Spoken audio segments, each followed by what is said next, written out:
Neat 2017కు ఆన్లైన్లో దరఖాస్తు చేసుకునేందుకు వెబ్సైట్ తెరిచిన విద్యార్థులందరూ గందరగోళానికి గురవుతున్నారు. సెల్ఫ్ డిక్లరేషన్ అంటే ఏమిటి, ఎందుకు సెల్ఫ్ డిక్లరేషన్ ఇస్తే ఏదైనా ప్రమాదం ఉందా, ఎంత కోటా తమకు వర్తిస్తుంది, ఇతర రాష్ట్రాల్లో వైద్య కళాశాలల్లో ప్రవేశానికి అర్హులవుతామా? ఈ ప్రశ్నలకు సమాధానాలు ఇచ్చేందుకు మన హెచ్ఎంటీవీ స్టూడియోకు వైద్య ప్రవేశ పరీక్షల్లో శిక్షణ ఇచ్చే నిపుణులు వచ్చారు. వారిని అడిగి నీట్ డౌట్స్పై క్లారిటీ చేసుకుందాం. నమస్తే అండి. ముందుగా ఒక్కొక్కరిగా పరిచయం చేసుకుందాం. మనతో పాటు ఉన్నారు పవన్ కుమార్ గారు, వీరు శ్రీ సంజీవని చైర్మన్. అదేవిధంగా డాక్టర్ జి వెంకటేశ్వరరావు గారు, జోనల్ డైరెక్టర్ శ్రీ గాయత్రి విద్యా సంస్థలు. ఇక కుమార్ గారు, executive dean of Shri Chaitanya. Okay, ఇక దేశవ్యాప్తంగా దంత వైద్య విద్యలో ప్రవేశానికి అర్హత పరీక్ష నీట్కి దరఖాస్తులు చేసుకోవడం ప్రారంభమైంది. మార్చి 1 వరకు అప్లై చేసుకునేందుకు గడువు ఉంది. మే 7న 8 భాషల్లో పరీక్ష రాయొచ్చు.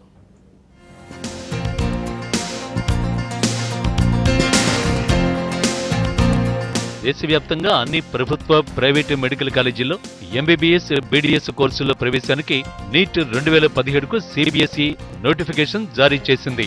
పరీక్ష మే 7న ఉంటుంది. ఎయిమ్స్, జిప్మర్ మినహా అన్ని మెడికల్ కాలేజీల్లో ప్రవేశానికి నీట్ నిర్వహిస్తున్నారు. పరీక్షకు మార్చి 1 వరకు ఆన్లైన్లో దరఖాస్తు చేసుకోవచ్చు. ఆల్ ఇండియా కోటా సీట్లు, రాష్ట్ర ప్రభుత్వ కోటా సీట్లు, ప్రైవేటు మెడికల్ కాలేజీలోని మేనేజ్మెంట్, ఎన్ఆర్ఐ కోటా సీట్లు, డీమ్డ్ వర్సిటీలోని సీట్లు, సెంట్రల్ పూల్ కోటా సీట్లకు నీట్ ర్యాంకుల ద్వారానే అడ్మిషన్లు జరుపుతారు. 15% ఆల్ ఇండియా కోటా సీట్లకు ప్రవాస భారతీయులు, విదేశీయులు కూడా నీట్ రాసుకోవడానికి వీలు కల్పించారు.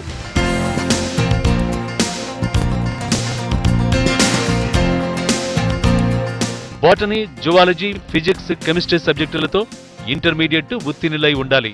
ఈ ఏడాది ఇంటర్మీడియట్ ద్వితీయ సంవత్సరం పరీక్షలకు హాజరయ్యే విద్యార్థులు కూడా దరఖాస్తు చేసుకోవచ్చు. 17 నుంచి 25 ఏళ్ల మధ్య ఉండాలి. అంటే 1992 మే 8 నుంచి 2001 జనవరి 1 మధ్య జన్మించి ఉండాలి. నిబంధనల ప్రకారం ఎస్సీ, ఎస్టీ, ఓబీసీలకు వయో పరిమితిలో 5 ఏళ్ల సడలింపు ఉంటుంది. ఎవరైనా 3 సార్లకు మించి పరీక్ష రాయడానికి వీలు లేదు. జనరల్, ఓబీసీ అభ్యర్థులు 1450 రూపాయలు, ఎస్సీ, ఎస్టీలు 750 రూపాయలు ఆన్లైన్లో చెల్లించాలి.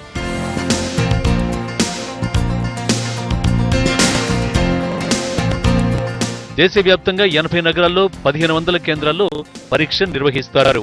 పరీక్షను ఆన్లైన్లో నిర్వహిస్తారు. ఇందులో 180 ప్రశ్నలుంటాయి. మొత్తం మార్కులు 720. అంటే ఒక్కో ప్రశ్నకు 4 మార్కులు. తప్పు సమాధానానికి కూడా మార్కుల్లో కోత ఉంటుంది. మేఘాలయ, అస్సాం, జమ్మూ కాశ్మీర్ మినహా మిగతా రాష్ట్రాల విద్యార్థులు తమ ఆన్లైన్ దరఖాస్తులో ఆధార్ నంబర్ను తప్పనిసరిగా నమోదు చేయాలి. మెడికల్ కౌన్సిల్ ఆఫ్ ఇండియా ఆదేశాల మేరకు నీట్ 2017 ఆల్ ఇండియా ర్యాంకులను నీట్ తయారు చేయనుంది. దేశంలోని అన్ని ఎంబీబీఎస్, బీడీఎస్ సీట్లకు నీట్ పరీక్ష నిర్వహించడం ఇదే తొలిసారి. 10 లక్షల మంది ఈసారి నీట్ రాస్తారని అంచనా. నీట్లో వచ్చిన ర్యాంక్ ఆధారంగా దేశవ్యాప్తంగా ఉన్న మెడికల్ సీట్లను భర్తీ చేస్తారు. అయితే ఇందులో నేషనల్ పూల్, స్టేట్ కోటా కూడా ఉంటాయి. మెరిట్ ప్రాతిపదికనే వీటిని భర్తీ చేస్తారు.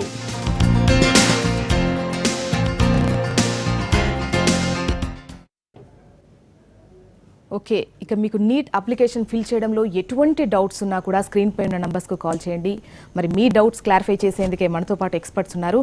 మరి ఇప్పుడే జాయిన్ అయ్యారు డాక్టర్ ఆనందన్ రామన్ గారు, వీరు డైరెక్టర్ ఆఫ్ ఫిట్జీ హైదరాబాద్. నమస్తే అండి, వెల్కమ్ టు అవర్ స్టూడియో. నమస్తే అండి ఆల్ ఆఫ్ యూ. చెప్పండి, చాలామందికి నీట్ అప్లికేషన్ ఫిల్ అందులో చూడగానే నేను ఆన్లైన్లో ఓపెన్ చేశాను, 4 ఈజీ స్టెప్స్ అని రాసింది. కాకపోతే అందులో సెల్ఫ్ డిక్లరేషన్ అవన్నీ చూసేసరికి కాస్త గందరగోళంలోనే, అందులో 12th స్టాండర్డ్ అయిపోయిన తర్వాత చూడడం అని అంటే కాస్త ఇంకా చిన్నపిల్లలు వాళ్ళు, అండ్ చాలా డౌట్స్ ఉంటాయి. అసలు ఎందుకండి, అంటే ఇంత డౌట్ఫుల్గా ఎందుకు అనిపిస్తుంది అప్లికేషన్ చూడగానే? పవన్ గారు, అంటే ఇక్కడ అప్లికేషన్ ఫామ్ ఫిల్ చేసే ఈ ప్రాసెస్లో గందరగోళాన్ని మనం పక్కకు నెట్టాలంటే తప్పనిసరిగా ఇందులో తల్లిదండ్రుల ప్రోత్సాహం అనేది ఉండాలి, కోఆపరేషన్ అనేది ఉండాలి. ఇక్కడ ఈ ప్రాసెస్ అనేది మనం ఊహించినంత కాంప్లికేట్ ఏం కాదండి. ఈ డిజిటల్ ఇండియా వైపు మనం అడుగులు వేస్తున్న ఈ తరుణంలో అన్నీ కూడా ఆన్లైన్ అవ్వడం అనేది సంతోషించదగ్గ విషయమే. దీనిలో మేము ఈరోజు ఈ అప్లికేషన్ ఆన్లైన్లో ఎలా ఫిల్ చేయాలనేది మేము ఎక్స్ప్లెయిన్ చేయబోతున్నాం. అయితే ప్రతి పేరెంట్ లేదా తనకి దగ్గరలో ఉండే ఏదో టీచర్ కానీ హెల్ప్ చేస్తే ఈ ప్రాసెస్ని మనం ఈజీగా అధిరోహించవచ్చండి. ఏమండి ఇప్పుడు 15% డిక్లరేషన్ ఉంటుంది, అంటే సెల్ఫ్ డిక్లరేషన్ చేస్తే 15%కి అర్హులు అవుతారా లేదా అన్నది, అసలు ఎస్ కొట్టాలా నో కొట్టాలా అని చెప్పేసి కూడా చాలా డౌట్స్ ఉన్నాయి. దీనికి సంబంధించి ముందుగా సెల్ఫ్ డిక్లరేషన్ గురించి మాట్లాడుకుందాం. అయితే దీంట్లో అందరూ ఒకటి గమనించాలి ఏంటంటే, ఆల్ ఇండియా కోటా అనేది ఒకటి ఉంటుందండి. ఆల్ ఇండియా కోటా అంటే ప్రతి స్టేట్ కూడా వాళ్ళ స్టేట్లో ఉన్న గవర్నమెంట్ కాలేజెస్లో నుండి 15% సీట్స్ని నేషనల్ పూల్కి ట్రాన్స్ఫర్ చేస్తాయి. సో ఈ 15% seats from the government colleges of all the states are eligible to all the students. అయితే ఏ స్టేట్ అయితే ఈ నేషనల్ పూల్కి సీట్స్ ట్రాన్స్ఫర్ చేస్తారో ఆ స్టేట్ స్టూడెంట్స్ మాత్రమే ఎలిజిబుల్. అయితే ఇక్కడ ఎగ్జామ్షన్స్ ఏంటంటే ఆంధ్రప్రదేశ్, తెలంగాణ, జమ్మూ కాశ్మీర్ ఈ 3 రాష్ట్రాలు వాళ్ళ స్టేట్లో నుండి గవర్నమెంట్ కాలేజ్లో నుండి 15% సీట్స్ని నేషనల్ పూల్లోకి ట్రాన్స్ఫర్ చేయలేదు.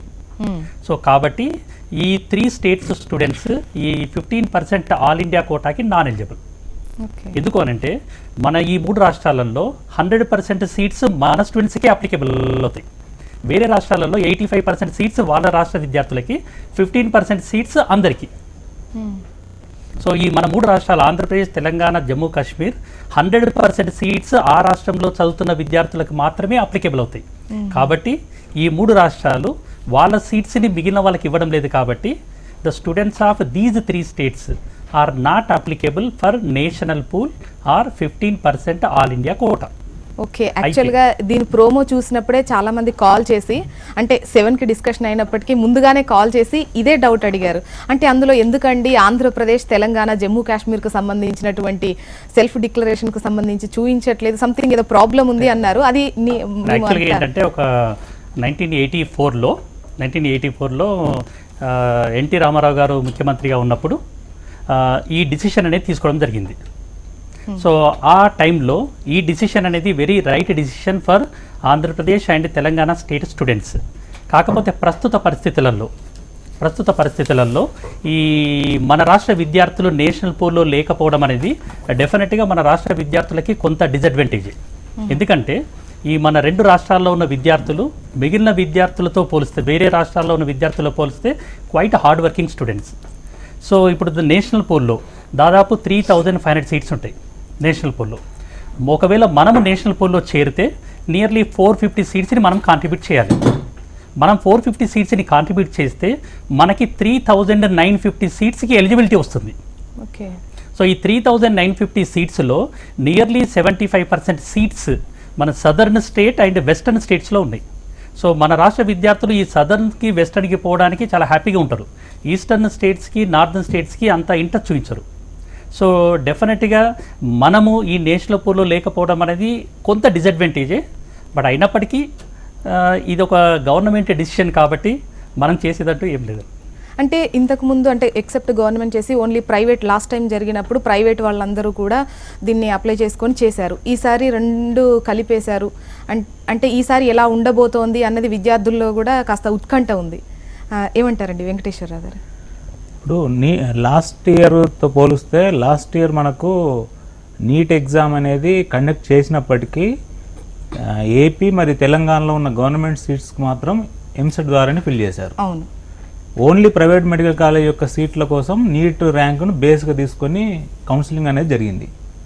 అయితే ఈ ఇయర్ మాత్రము కేవలం గవర్నమెంట్ సీట్సే కాదు, ప్రైవేట్ మెడికల్ కాలేజీలో ఉన్న ఏపీ, తెలంగాణ సీట్స్ మరియు వేరే రాష్ట్రాల్లో ఉన్న డీమ్డ్ యూనివర్సిటీస్, వేరే రాష్ట్రాల్లో ఉన్న ప్రైవేట్ మెడికల్ కాలేజ్ సీట్స్కి ఈ నీట్ ర్యాంకే ఆధారం.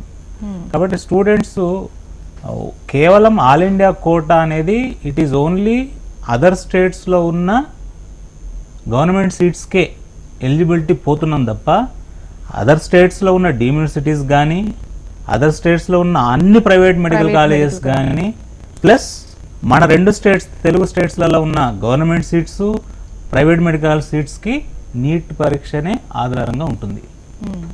సో సెల్ఫ్ డిక్లరేషన్ ఇష్యూ అనేది చాలామంది నిజంగా మీరు చెప్పినట్టు చాలా గందరగోళ పరిస్థితి అనేది ఉంది.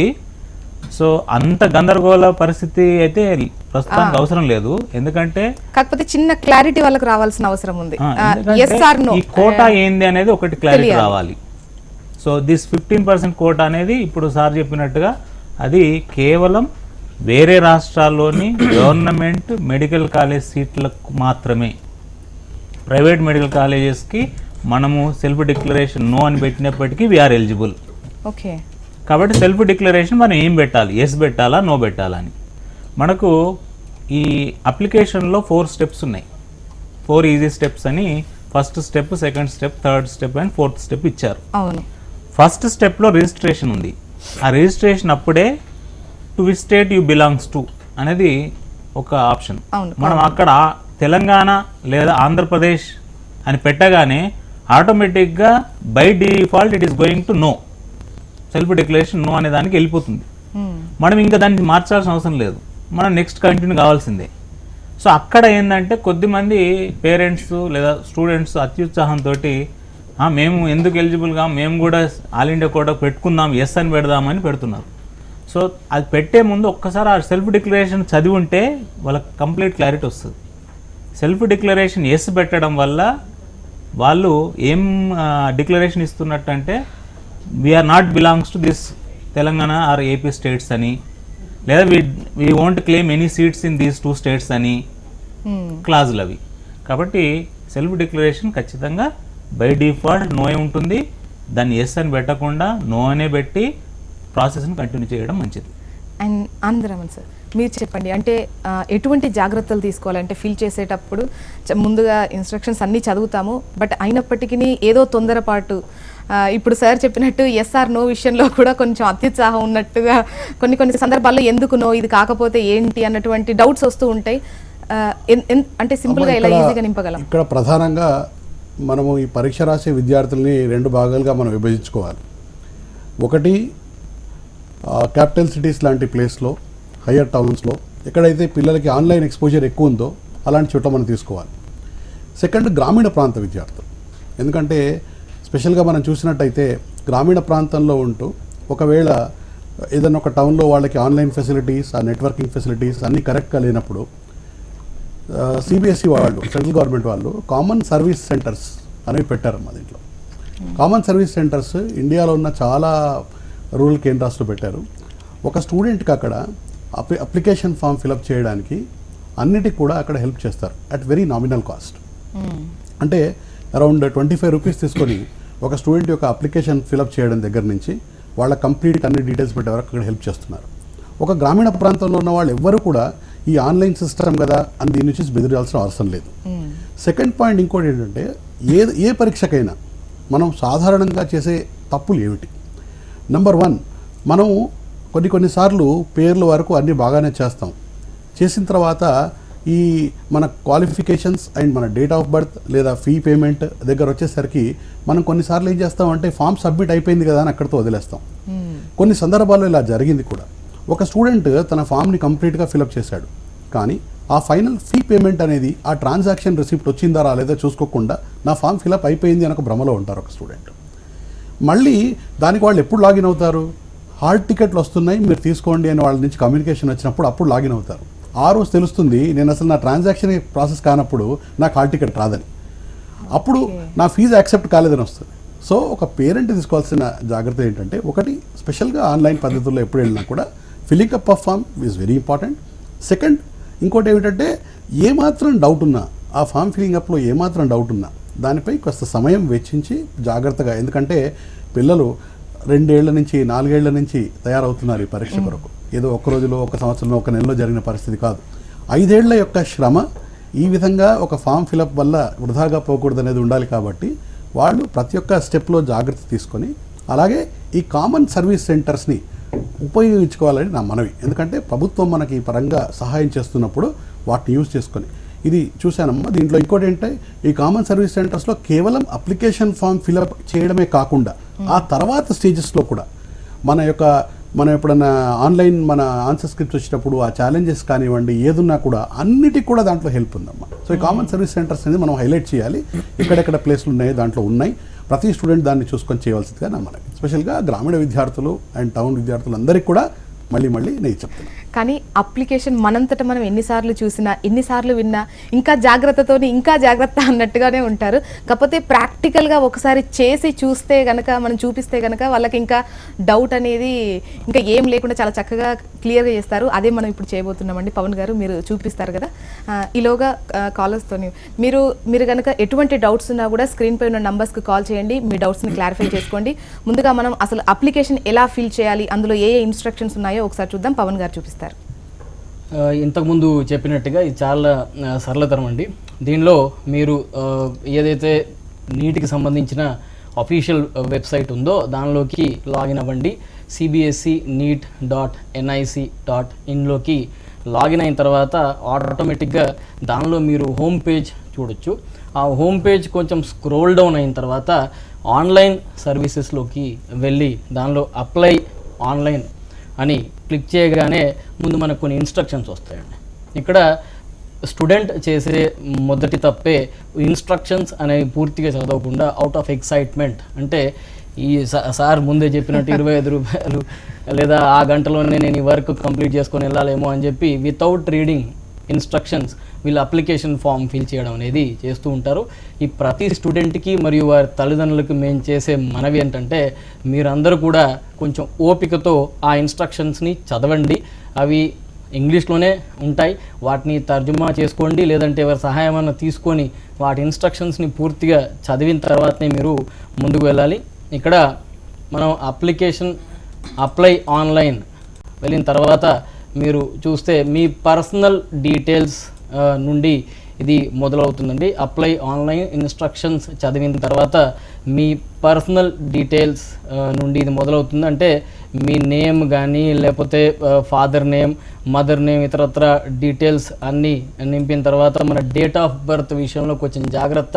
ఇది అంతా బై డిఫాల్ట్ చూసింగే, మనం టైప్ చేసే ఛాన్స్ అనేది లేదా చాయిస్ అనేది చాలా తక్కువ కనుక మీరు బై డిఫాల్ట్ వెళ్తున్నప్పుడు మీరు ఇయర్ కానీ మంత్ కానీ లేకపోతే డేట్ కానీ అది సెలెక్ట్ చేసుకునేటప్పుడు 1-2 సార్లు మీరు వెరిఫై చేసుకోవడం అనేది మంచిది. ఇక్కడ ఈ జెండర్ విషయంలో ఆ తర్వాత నేషనాలిటీ విషయంలో మనకు పెద్ద ఇబ్బందులు లేకపోయినా ఇక్కడ మనం ఏ స్టేట్కి సంబంధించిన విద్యార్థులం అంటే స్టేట్ ఆఫ్ ఎలిజిబిలిటీ అంటే ఈ 15% నేషనల్ పూల్లో మనం ఉన్నామా లేదా అనే విషయం మనకు తెలుసు. ఇంతకుముందు సార్ చెప్పిన విధంగా తెలంగాణ, ఆంధ్రప్రదేశ్ మరియు జమ్మూ అండ్ కాశ్మీర్ ఈ రాష్ట్రాలకి స్వయం ప్రతిపత్తి ఉండడం వల్ల ఆర్టికల్ 371D ప్రకారం వీటికి అన్ని మినహాయింపులు లభించాయి. అంటే ఈ సీట్లని మనం ఇతరులకి ధారదత్తం చేయకుండా లేదా ఎలాబరేట్ చేయకుండా చూడడం అనేది మనం చేసాం కనుక ఇక్కడ బై డిఫాల్ట్ మనకు ఆన్ ఎయిర్కి వచ్చేసరికి లెటర్స్ చాలా చిన్నగా కనిపిస్తున్నాయి సార్, మనం కాస్త జూమ్ చేసి చూస్తే బెటర్ ఏమో. ఇక్కడ కొంచెం మనం జూమ్ ఇన్ చేసే ప్రయత్నం చేద్దాం. బ్లర్ అవుతుంది. మీరు హోమ్ పేజ్లో రీప్రింట్ ఉంది, దాన్ని చూసుకోమంటే తెలుసు కనపడుతుంది.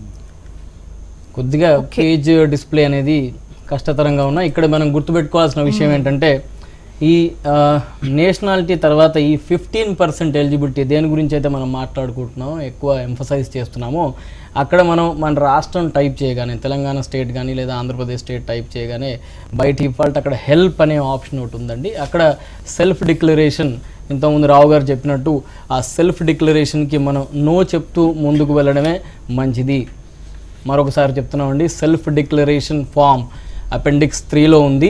ఇది మనం ఒకవేళ మీకు కొన్ని వెబ్సైట్స్ దీని రఫ్ ఫార్మాట్ అనేది గూగుల్లో పెట్టారండి, అది ఒకసారి దయచేసి మీరు అప్లికేషన్ ఫిల్ చేసే ముందు ఒకసారి చూసుకోండి. దానిలో ఆ డిక్లరేషన్ ఏంటంటే నేను నా రాష్ట్ర విద్యార్థినే కాదు, నేను ఇక్కడ డొమిసైల్ నాకు లేదు, నా నేటివిటీ లేదు, నేను ఇక్కడి సీట్స్ ఏవైతే ఎంబీబీఎస్ మరియు బీడీఎస్కి ఉన్నాయో వాటిని త్యజించడానికి నేను సిద్ధంగా ఉన్నాను అంటూ ఒక డిక్లరేషన్ ఇవ్వడం అనేది it's an aggressive step. So దానికి మీరు నో చెప్తూ ముందుకు వెళ్ళండి. ఎందుకంటే మీరు లూజ్ అవుతున్న సీట్స్ కేవలం 15% government seats in the other states than Telangana మాత్రమే. మిగతా private universities or deemed universities లేదా AFMC armed forces medical college పూణేలో ఏదైతే ఉందో దీనికి ఇది ఎట్లాగో వర్తించదు కనుక మీరు ప్యానిక్ అవ్వాల్సిన అవసరం లేదు. దీనికి మీరు డిక్లరేషన్కి నో చెప్పండి.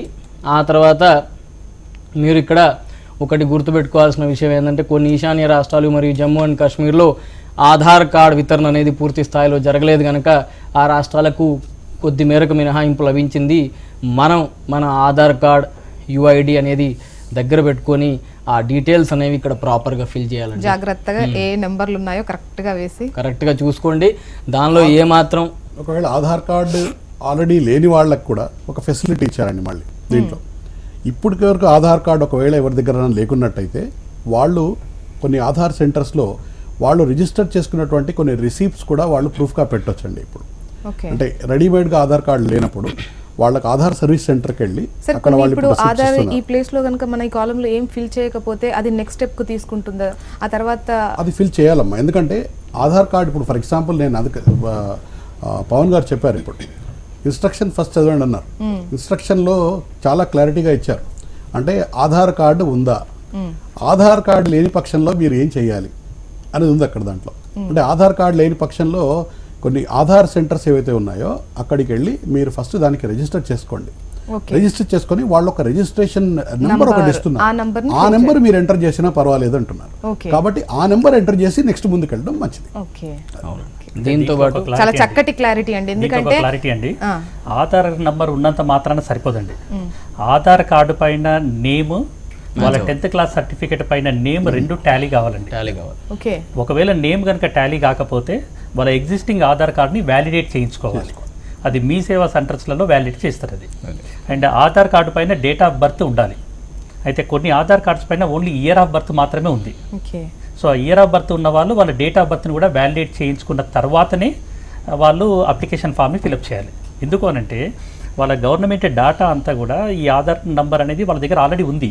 సో మీరు ఆధార్ కార్డ్ నంబర్ కనుక ఎంటర్ చేయకపోతే అసలు అప్లికేషన్ ఫామ్ ముందుకెళ్ళదు. సో అందు గురించి ఫస్ట్ వాళ్ళు వెరిఫై చేసుకోవాల్సింది ఏంటంటే ఆధార్ కార్డు పైన అప్లికేషన్ ఫామ్ లో స్టెప్ 1 లోనే 3-4 క్లారిటీస్. ఎందుకంటే ఒకటి ఆధార్ అది ఉన్నప్పటికీ మన 10th లో ఉన్నటువంటి పేరు ఇది టాలీ అవ్వాలి. ఒకవేళ లేకపోయినా మన దగ్గరికి వెళ్ళి తీసుకోవాలి, ఆ రిసిప్ట్ నెంబర్ కూడా వేసుకోవాలి, డేట్ ఆఫ్ బర్త్ చూసుకోవాలి. ఇవన్నీ చాలా ఇంపార్టెంట్ థింగ్స్. చాలా మంది సింపులే కదా, ఒక్కోసారి ఆధార్లో చాలా మందికి డేట్ ఆఫ్ బర్త్ సంబంధించి చాలా తప్పులు పడి కూడా ఉంటాయి. దాన్ని ఏముంది ఒక నంబర్ సరిపోతుందని మనకు అంత అవసరాలు ఉండవు. బట్ ఇది మాత్రం ఎప్పటికీ ఉండదు కాబట్టి దీనికి ఖచ్చితంగా సార్ అయిపోయింది. ఇంకా ఎలా ఏంటి సార్ నెక్స్ట్ స్టెప్ ఏంటి? అంటే ఈ విషయాల మీద తనకి పూర్తి స్థాయిలో క్లారిటీ వచ్చిన తర్వాత, అంటే క్లారిటీ రాకపోతే ఇక్కడ రీసెట్ ఆప్షన్ కూడా ఉందండి. ఒకవేళ క్లారిటీ వస్తే అంటే ఆధార్ ఇతరత్ర డీటెయిల్స్ నింపిన తర్వాత, ఇంతకుముందు మనం చెప్పాం డిక్లరేషన్ అనేది నో అంటూ మీరు ముందుకు వెళ్తారు. ఆ తర్వాత ఏదైతే ఆధార్ కార్డులో చిన్న చిన్న చేంజెస్ ఉన్నాయో అవి మనకి ఎక్స్పర్ట్స్ ఆల్రెడీ చెప్పారు కనుక మనం ఇక్కడ రీసెట్ ఒకసారి చూసుకొని ఆ తర్వాత నెక్స్ట్ వెళ్ళిపోండి. అక్కడ కొంచెం పేరెంట్స్ గురించి జనరల్ ఇన్ఫర్మేషన్ అనేది ఉందండి. ఇక్కడ ఫాదర్, గార్జియన్, ఆక్యుపేషన్ ఏంటి, ఎంత ఇన్కమ్ రేంజ్లో ఉన్నారు. ఈ తర్వాత మీరు ఇక్కడ ఎక్కువ సార్లు మనల్ని ఇరిటేట్ చేసే అంశమే ఈ సెక్యూరిటీ పిన్. ఇది ఫస్ట్ టైం అనుకుంటామండి, ఇన్నిసార్లు సెక్యూరిటీ పిన్ అనేది మనం ప్రాపర్గా ఎంటర్ చేయాలి. అక్కడ మీరు చూడాల్సింది క్యాప్చా అని కూడా అంటారండి దాన్ని. క్యాప్చా లేదంటే ఈ సెక్యూరిటీ పిన్ అది మీకు అక్కడ బోల్డ్ లెటర్లో ఇచ్చే ప్రయత్నం అయితే మన సిజీజీ చేసింది. KFTL7Z అని ఉంది. ఇక్కడ కొన్నిసార్లు ఏమవుతాయంటే ఈ న్యూమరల్స్ ఏవైతే ఈ అంకెలు అనేవి ఉన్నాయో ఇవి అక్షరాలతో కొన్నిసార్లు కొన్ని Z అనేది 2 లాగా, ఎగ్జాక్ట్లీ O అనేది ఈ రకంగా కన్ఫ్యూజ్ కాకుండా మీరు ఒకసారి ఆ క్యాప్చా అనేది చూసుకోండి. కాలర్ తో మాట్లాడిన తర్వాత ఆంజనేయులు గారు మెదక్ నుంచి. ఆంజనేయులు గారు నమస్తే అండి. మేడం ఫస్ట్ నీట్లో మీరు డౌట్స్ పెట్టడం మీ HMTVకి ధన్యవాదాలు. లాస్ట్ టైం ఎంసెట్ అదంతా పిల్లలు షార్ట్ లో ఉన్నాయి. ఇప్పటికే చాలా మంది పిల్లలు ఒక 1 year అకాడమిక్ ని క్యాన్సిల్ చేసుకున్నారు. ఇది మీరు HMTV ద్వారా వాళ్ళ డౌట్లను పెట్టడం అనేది సంతోషం మేడం. అయితే ఇప్పటి వరకే మీ సార్లు చాలా సమస్యలు చెప్పారు, వారికి కూడా ధన్యవాదాలు. ఈ ఆధార్ కార్డులో మేడం మా పాపకు MA, MI, LLA ఉంది. ఆధార్లోనేమో SSCలోనేమో స్పెల్లింగ్ మిస్టేక్ ఉంది. అది మేము రెక్టిఫై కోసము మీ సేవలో పెట్టినాము, అయినా కావట్లేదు. అది లాస్ట్ టైం నీట్ రాసినప్పుడు మళ్ళీ యాక్సెప్ట్ అయింది, ఇప్పుడు ఎందుకు యాక్సెప్ట్ అయితే లేదు? ఒకవేళ అది అప్పటి వరకు రెక్టిఫై కాకపోతే ప్రాబ్లం ఏంది అనేది ఒక పాయింట్. నెక్స్ట్ పాయింట్ మేడం, ఈ క్వాలిఫై సబ్జెక్ట్స్ ఏవైతే ఉన్నాయో మొత్తం క్వాలిఫై కావాలన్నా లేకుంటే టోటల్ క్వాలిఫైయా? ఈ ఫిజిక్స్, కెమిస్ట్రీ పిల్లలు చాలా ఇబ్బందులు ఉన్నారు. అది కంపల్సరీ క్వాలిఫై అయినా లేకుంటే టోటల్ రిజర్వేషన్ల వారిగా క్వాలిఫై ఎంత ఉంది అనేది ఒకటి. నెక్స్ట్ పాయింట్, థర్డ్ పాయింట్, మనకు మార్కుల వెయిటేజ్ లేదు, మైనస్ మార్క్స్ ఇవన్నీ ఉన్నాయి కదా, పిల్లలు దీని మీద చాలా డౌట్స్ తో ఉన్నారు, చాలా చెప్పినట్టున్నారు ఇప్పటి వరకే. ఈ మనకు వెయిటేజ్ మైనస్ మార్కులు బాగా అలవాటైంది మన పిల్లలకి అందరికి ఇక్కడ. అది లేకపోవడం వల్ల ఇంకా ఎంత నష్టం జరుగుతుందో అనే దాంట్లో ఉన్నారు. Okay, next fourth point madam, సెంటర్లు కూడా హైదరాబాద్ నే పెట్టడం వల్ల ఇబ్బంది అవుతుంది. జిల్లాల వారీగా సెంటర్లు పెడితే ఎంసెట్ కు పెట్టినట్టు కూడా జిల్లాల వారీగా పెడితే పిల్లలకు అనుకూలంగా ఉంటది అనేది మా అభిప్రాయం మేడం. ఓకే, రైట్ ఆంజనేయులు గారు. ఒక కాలర్ నలుగురు కాలర్స్ తో సమానం 4 క్వశ్చన్స్ ఎట్ టైం అడిగేశారండి. చెప్పాలండి? చెప్పండి. మీరు పెద్ద వరి కావాల్సిన అవసరం లేదండి. మీరు మీ సేవా సెంటర్స్లలో వ్యాలిడేట్ చేసుకున్న తర్వాత తప్పకుండా వ్యాలిడేట్ అవుతుంది. ఒకవేళ వ్యాలిడేట్ కనుక కాకపోయినట్టు అయితే వాళ్ళకు నంబర్ ఇస్తారు, మీరు ఆ నంబర్ని ఎంటర్ చేయండి, సరిపోతుంది. ఎందుకనంటే మీ అందరి ప్లస్ మీ పిల్లల ఫ్యూచర్ని దృష్టిలో పెట్టుకొని మన సెంట్రల్ గవర్నమెంట్ ఈ ఆధార్ కార్డు నంబర్ అనేది కంపల్సరీ చేసిందండి. ఇంకా ఫ్యూచర్లో అంటే ఇంకా వాళ్ళు ఎంబీబీఎస్ అయిపోయిన తర్వాత ఎండీలో కానీ ఎక్కడికి కానీ వెళ్ళినప్పుడు ఇంకా అప్లికేషన్ ఫామ్ ఫిల్లింగ్ అనేది చాలా చాలా సింపుల్గా ఉంటుంది. ఇంకా మీరు దేనికి అప్లై చేసినా కూడా చాలా సింపుల్గా ఉంటుంది. అందు గురించి అని చెప్పి ఇది పెట్టారు. సో మీరు వరి కావాల్సిన అవసరం లేదు. సో మీరు ఒకవేళ ఆ నంబర్ వ్యాలిడ్ ఆ నేమ్ కనుక సరిగ్గా కాకపోతే ఆ రెఫరెన్స్ నంబర్ని ఎంటర్ చేయండి, సరిపోతుంది. ఇది నెంబర్ 1. నెంబర్ 2, మీరు క్వాలిఫైయింగ్ గురించి అన్నారు. క్వాలిఫైయింగ్ అనేది ఏంటంటే ఇక్కడ అందరూ కూడా గమనించాల్సింది ఏంటంటే 50th పర్సెంటైల్, నాట్ 50%. అంటే ఇప్పుడు మ్యాక్సిమం మార్క్స్ అనేది 720. అంటే 2016లో ఎగ్జామ్ జరిగినప్పుడు 50th పర్సెంటైల్ అనేది 145 మార్క్స్ అండి. అంటే ఎవరికైతే 145 మార్క్స్ వచ్చినాయో అన్రిజర్వ్డ్ కేటగిరీలో వాళ్ళందరూ కూడా క్వాలిఫైడ్ అయ్యారు. అయితే మీరు రిజర్వ్డ్ కేటగిరీ కనుక తీసుకున్నట్టు అయితే ఈవెన్ 115, 120 మార్క్స్ వచ్చిన వాళ్ళు కూడా క్వాలిఫైడ్ అవుతారు. సో మీరు ఈ క్వాలిఫైయింగ్ గురించి ఎవరు కూడా వరి కావాల్సిన అవసరం లేదు. And subject wise cut off అంటూ ఏముండదు. టోటల్ మార్క్స్ అంటే 4 సబ్జెక్టుల్లో కలిపి ఆ 50th పర్సెంటైల్ అంటే అరౌండ్ ఒక 145 మార్క్స్ వస్తే తప్పకుండా ప్రతి స్టూడెంట్ క్వాలిఫై అవుతాడు. ఇది రెండోది. ప్లస్ మూడోది ఏంటంటే అంటే ఒక కాలర్ ఉన్నారండి, ఆ తర్వాత మిగతా 2 క్వశ్చన్స్ ఈ కాలర్తో కలిపి చెప్పేద్దాం. ధనుంజయ్ గారు తెనాలి నుంచి. ధనుంజయ్ గారు నమస్తే అండి. ఓకే, కాల్ డ్రాప్ అయిందండి. మిగతా థర్డ్ గురించి ఏమన్నారు? థర్డ్ పాయింట్ ఏంటంటే వారు ఒక క్వశ్చన్ అడిగారు, మన పిల్లలకి నెగిటివ్ మార్కింగ్ కాన్సెప్ట్ బాగా అలవాటు అయిపోయింది, ఇప్పుడు ఇక్కడ నెగిటివ్ మార్కింగ్ లేదు కదా, మరి దీనివల్ల ఏం నష్టపోతారు పిల్లలు అని ఉన్నారు. వాస్తవంగా చూసుకున్నట్టయితే ఒక విషయ పరిజ్ఞానం, సబ్జెక్ట్ పరిజ్ఞానం ఉన్న స్టూడెంట్కి ఎవరికైనా కూడా నెగిటివ్ మార్కింగ్ ఉండడం లేకపోవడం వల్ల పెద్ద ఇబ్బంది ఏమి ఉండదు. అది వాళ్ళు పెట్టేటువంటి క్వశ్చన్ పేపర్పై ఆధారపడి ఉంటుంది. ఒక రసాయన శాస్త్రంలో ఒక చిన్న ఎగ్జాంపుల్ చెప్పదలుచుకున్నాను. ఎలక్ట్రాన్ న్యూక్లియస్ బయట ఉంటుందని అందరికీ తెలుసు. ఇదే క్వశ్చన్ని ఎలక్ట్రాన్ న్యూక్లియస్ బయట ఉంటుందా లోపల ఉంటుందా అని క్వశ్చన్ అడిగితే ఆన్సర్ చేయడం చాలా సులువు. కానీ ఇదే క్వశ్చన్ని ఎలక్ట్రాన్ న్యూక్లియస్ లోపల ఎందుకు ఉండకూడదు అని రీజన్ అడిగినప్పుడు, సో అక్కడ నెగిటివ్ మార్కింగ్ ఉన్నా లేకపోతే నెగిటివ్ మార్కింగ్ లేకపోయినా ఆ క్వశ్చన్ లెవెల్ ఆఫ్ డిఫికల్టీ అంతే ఉంటుంది. కాబట్టి వాళ్ళు నెగిటివ్ మార్కింగ్ లేకపోవడం అనేటువంటి ఒక స్ట్రాటజీ అయితే ఉందో అది ఒక విధంగా సమర్థించేటట్టు విషయమే. ఎందుకంటే ప్రతి స్టూడెంట్ కూడా ఒక క్వశ్చన్ని ఒక అవగాహనతో ట్రీట్ చేసి ప్రతి క్వశ్చన్ ఒక లెర్నింగ్ ఎక్స్పీరియన్స్ లాగా ఉంటుంది. ఎందుకంటే మనం చదువుకున్నటువంటి 4 ఏళ్ల విషయ పరిజ్ఞానం ఏదైతే ఉందో అది మనం ఎంతవరకు దాంట్లో అప్లై చేయగలుగుతాం ఉంటుంది. నెగిటివ్ మార్కింగ్ వచ్చేసరికి ఏమవుతుందంటే చాలామంది పిల్లల్లో ఆ నెగిటివ్ మార్కింగ్ ఎంత మనం దూరం అయిపోయా ఉంది. కానీ ఇక్కడ మనం గమనించాల్సిన పాయింట్ ఒకటి ఉంది. ఇక్కడ పరీక్ష రాసిన తర్వాత టై అయిన పక్షంలో చాలా ఇంట్రెస్టింగ్ పాయింట్ ఉంది. ఒకటి ఏంటంటే ఎలా నిర్ధారిస్తారు ముగ్గురు విద్యార్థుల కంటే, ఫస్ట్ ఎవరికి బాటనీ జువాలజీలో ఎక్కువ మార్కులు వస్తాయో వాళ్ళకి ఫస్ట్ ర్యాంక్ ఇస్తామంటున్నారు, బెటర్ ర్యాంక్ ఇస్తామంటున్నారు. నెక్స్ట్ కెమిస్ట్రీ ఇస్తామంటున్నారు. మూడోది ఏమంటున్నారు, ఎవరైతే తక్కువ తప్పులు చేశారో వాళ్ళకి బెటర్ ర్యాంక్ ఇస్తామంటున్నారు. సో నెగిటివ్ మార్కింగ్ లేకపోవడం మార్కుల్లో కనిపించట్లేదు, కానీ దాని వాల్యూ ఇంకా ఉంది. సో అది గమనించదగ్గ విషయం. ఓకే, శంకర్ గారు ఉన్నారండి షాద్ నగర్ నుంచి. శంకర్ గారు, ఓకే ఈ కాల్ కూడా డ్రాప్ అవుతుంది. అయితే నెగటివ్ మార్కింగ్ ఉంది అని చెప్పేసి దాన్ని ఒక భూతం లాగా చూడకూడదు. ఎందుకు అనంటే నెగటివ్ మార్కింగ్ అనేది -1 + 1 ఉందనుకోండి, you should be highly cautious. But ఇక్కడ +4 -1 అంటే కరెక్ట్ అవుతే 4 మార్క్స్, రాంగ్ అవుతే -1 మార్క్. అంటే మీ ఉన్న 4 ఆప్షన్స్లలో ఒక 2 ఆప్షన్స్ని కనుక ఎలిమినేట్ చేయగలిగితే అంటే 4 ఆప్షన్స్లో 2 ఆప్షన్స్ని ఎలిమినేట్ చేయగలిగితే అండ్ మీకు 50% పాసిబిలిటీ ఎక్కువగా ఉంటుంది. సో అందు గురించి నెగటివ్ మార్కింగ్ ఉంది అని చెప్పేసి క్వశ్చన్స్ అన్నిటిని అటెంప్ట్ చేయకుండా అవాయిడ్ చేయడం కూడా మంచి పద్ధతి కాదు. ఓకే, సో తప్పకుండా అటెంప్ట్ చేయాలండి. ప్లస్ ఇక్కడ ఆధార్ కార్డుది ఇంతకుముందు పేరెంట్ కూడా చెప్పింది ఆ పాయింట్లో, స్కూల్ సర్టిఫికేట్లో అంటే 10th మెమోలో వాళ్ళ సర్నేమ్ ముందు కొన్ని వాళ్ళకు ఉంది, కొంతమందికి సర్నేమ్ లాస్ట్లో ఉంది. యాజ్ ఇట్ ఈజ్గా ఆధార్ కార్డులో ఉండేటట్టు చూసుకోమన్నా కరెక్ట్ ఇప్పుడు, ఎందుకంటే కరెక్షన్స్ చేస్తున్నారు. నీట్ అప్లికేషన్ ఫామ్లో ఆధార్ కార్డు నుంచి తీసుకునే విషయాలు ఏంటంటే, ఒకటి student name, date of birth, gender, ఈ 3 మాత్రం as per Aadhaar card fill చేయాలి మనం. So as per Aadhaar card fill చేయాలి కాబట్టి ఆధార్ కార్డులో మన స్కూల్ సర్టిఫికేట్లో ఉన్న ఇన్ఫర్మేషన్ కరెక్ట్ ఉందా లేదా అనేది స్పెల్లింగ్స్తో సహా సర్నేమ్స్తో సహా చెక్ చేసుకోవాలి. ఆధార్ కార్డ్ 2011లో తీసుకున్న వాళ్ళందరికీ ఇయర్ ఆఫ్ బర్త్ మాత్రమే ఉంది కాబట్టి వాళ్ళకు అది పనిచేయదు, ఖచ్చితంగా కరెక్షన్స్కి వెళ్ళాల్సిందే. వాళ్ళు డేట్ ఆఫ్ బర్త్ ఫుల్గా ఉండేటట్టుగా కరెక్షన్స్కి వెళ్ళవచ్చు. కరెక్షన్స్ వెళ్ళిన తర్వాత కొత్త ఆధార్ కార్డు రావడానికి 10-15 డేస్ పట్టొచ్చు, కానీ వీళ్ళంతా వెయిట్ చేయాల్సిన అవసరం లేదు.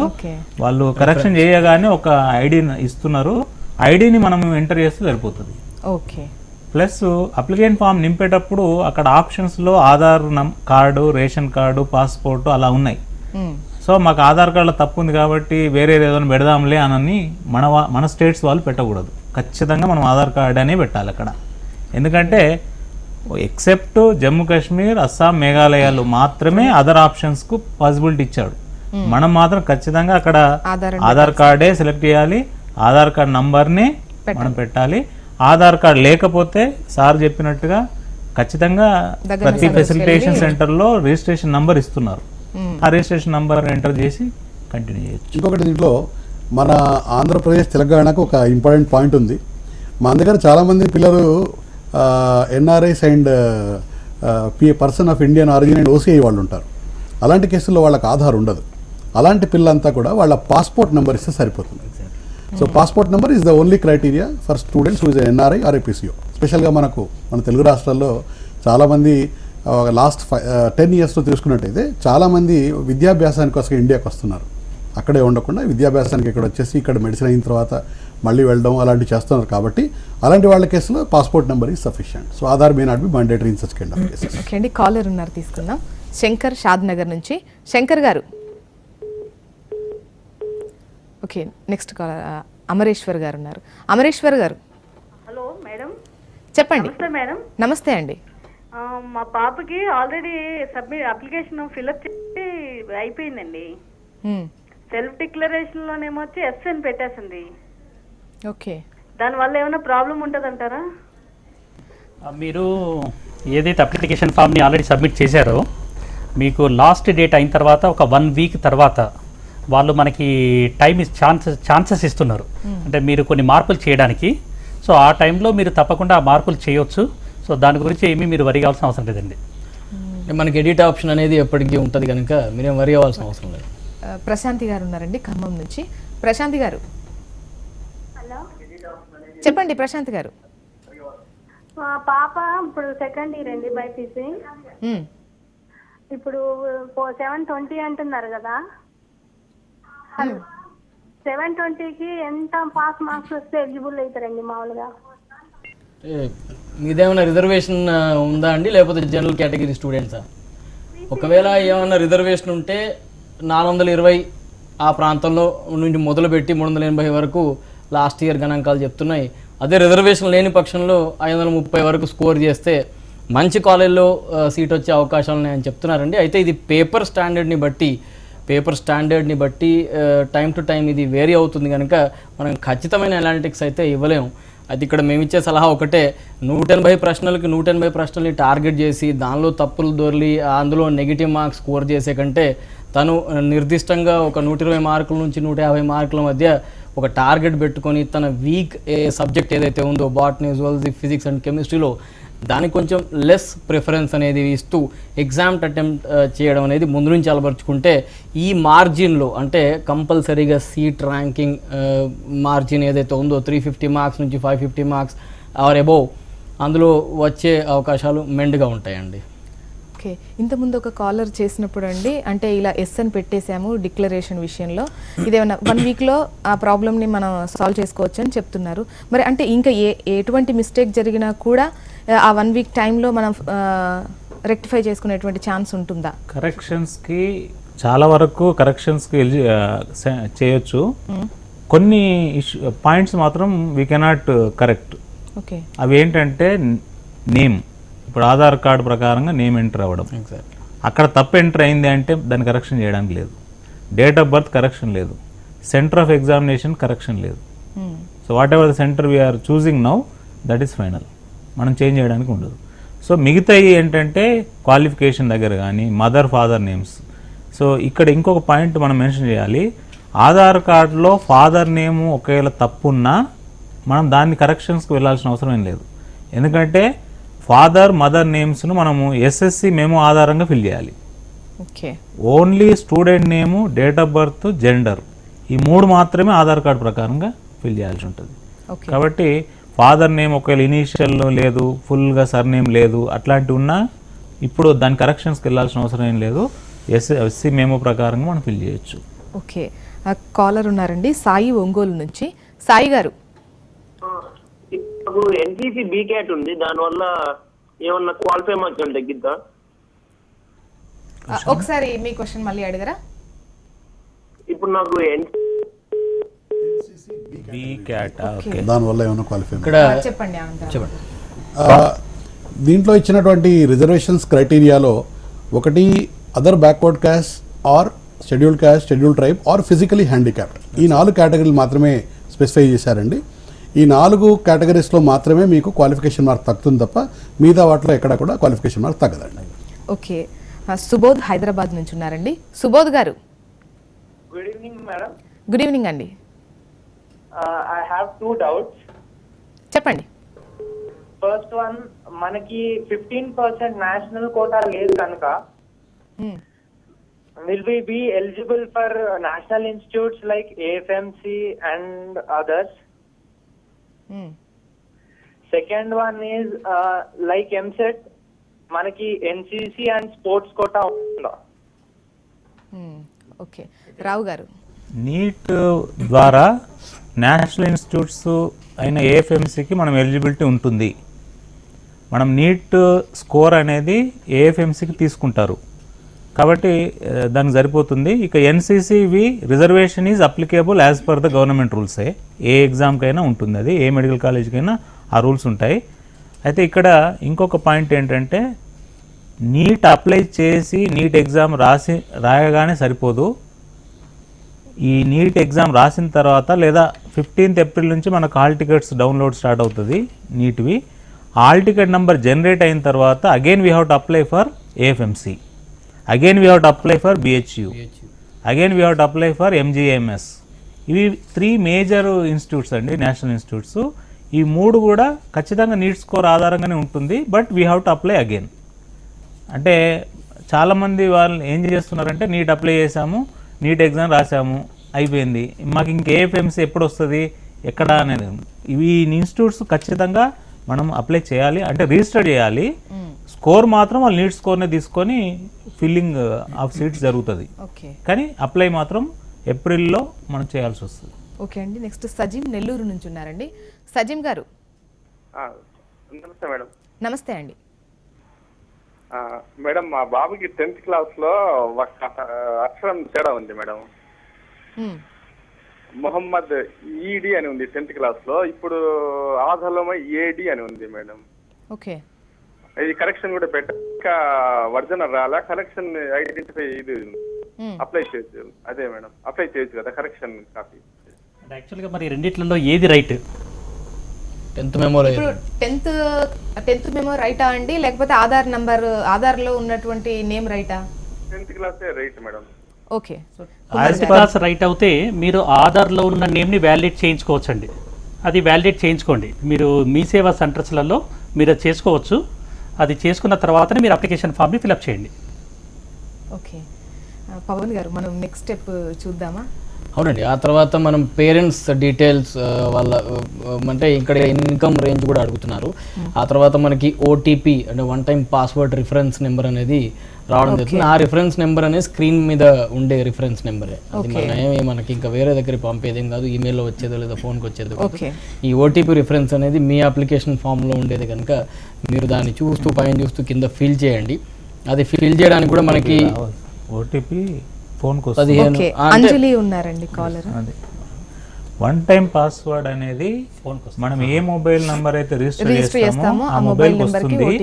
కాబట్టి రిజిస్ట్రేషన్ అప్పుడే ఖచ్చితంగా email ID plus mobile number, correct mobile number plus correct email ఐడిని పెట్టండి. మీ ఫ్రెండ్స్తో ఇంకెవరో తెలిసిన వాళ్ళతో పెట్టొద్దు ఈమెయిల్ ఐడి కానీ ఫోన్ నెంబర్ కానీ. ఖచ్చితంగా మీ పేరెంట్ది లేదా మీది correct email ID and mobile number. ఎందుకంటే ఈ మొబైల్ నెంబర్కి టోటల్ అప్లికేషన్ ప్రాసెస్ కంప్లీట్ అయ్యే వరకు 2 times ఓటీపీ వస్తుంది. సో 2 times మనకు ఖచ్చితంగా ఈ ఓటీపీ అనేది మొబైల్ నెంబర్కి వచ్చిన తర్వాతే నెక్స్ట్ ప్రొసీడ్ కావడానికి అవకాశం ఉంది. ఓకే అండి, ఈ డిస్కషన్ కంటిన్యూ చేద్దాం. కాల్స్ కూడా చాలా వస్తున్నాయి, ఇక కాల్స్ టైం ఇది. ఒక చిన్న బ్రేక్ తీసుకుందామండి, కానీ అంతకన్నా ముందు టేక్ ఎ బ్రేక్.